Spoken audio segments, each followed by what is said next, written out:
अध्यक्ष महोदय, हमारा यह भी विश्वास नहीं है कि शांति की स्थापना इस प्रकार के दमन द्वारा की जा सकती है।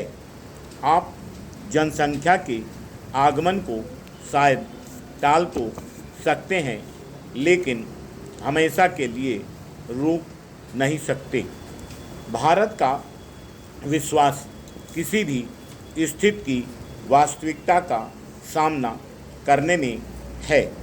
पिछले कई वर्षों से हम चीन के संयुक्त राष्ट्र संघ में शामिल होने के पक्ष में रहे हैं।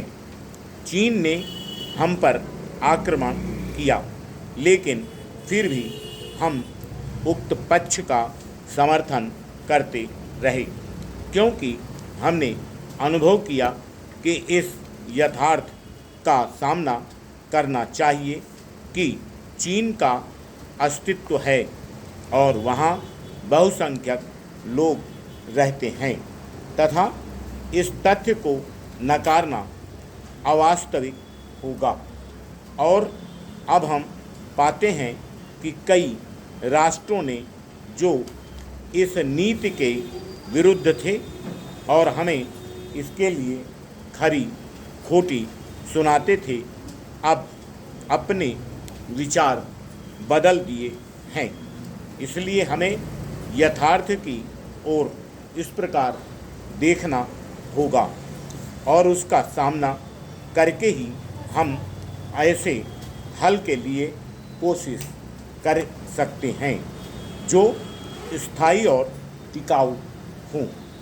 हमारा विचार है कि कोई भी समाधान तब तक स्थायी नहीं हो सकता जब तक पूर्वी बंगाल की जनता उसे स्वीकार न करे, और इसका तात्पर्य है कि जनता के निर्वाचित प्रतिनिधियों की स्वीकृत यह कहने से कोई समाधान नहीं निकलता कि अमुक संख्या में वैध रूप से निर्वाचित व्यक्ति अब सदस्य नहीं रह गए हैं और हम अब नए सदस्यों का चुनाव करेंगे।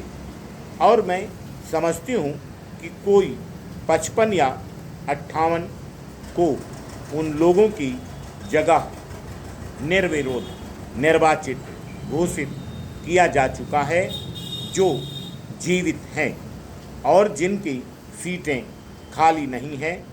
कुछ लोग इसे असैनिक सरकार कह सकते हैं, लेकिन हम इसे स्वीकार नहीं करते और मैं नहीं सोचती कि दुनिया में कोई भी जो सच्चाई का सामना करना चाहता हो इसे ऐसी वास्तविक सरकार स्वीकार करेगा जो जनता को मान्य हो और जो समस्या का समाधान कर सके। इस तरह विश्व के उस भाग में यह एक बहुत जटिल समस्या है। हम सोचते हैं कि अगर कोई ऐसी बात हुई जिससे भारत की स्थिरता को आँच आई तो उसका असर विश्व शांति पर पड़ेगा। आपने मेरी बात बहुत धैर्य से सुनी है और इस मौके पर कुछ शब्द कहते हुए मुझे बहुत प्रसन्नता है। मैं भारतीय जनता की ओर से आपके लिए शुभकामनाएं और बधाइयाँ लेकर आई हूँ। अमेरिकी जनता के लिए उनके मन में मित्रता की गहरी भावना है और मैं कहना चाहूँगी कि हमारे अंदर पाकिस्तान या पश्चिम पाकिस्तान की जनता के प्रति भी किसी तरह की दुश्मनी की भावना नहीं है, क्योंकि हम यह सोचते हैं कि एक गलत दिशा में कदम बढ़ाकर वह अपने भविष्य को जोखिम में डाल रहे हैं। न केवल पूर्वी बंगाल में बल्कि पश्चिम पाकिस्तान में भी वह तभी शक्तिशाली रह सकता है जब सरकार और जनता के बीच कुछ संपर्क रहे तथा देश की विधियों के मामले में उनकी भी आवाज़ सुनी जाती हो। Full stop.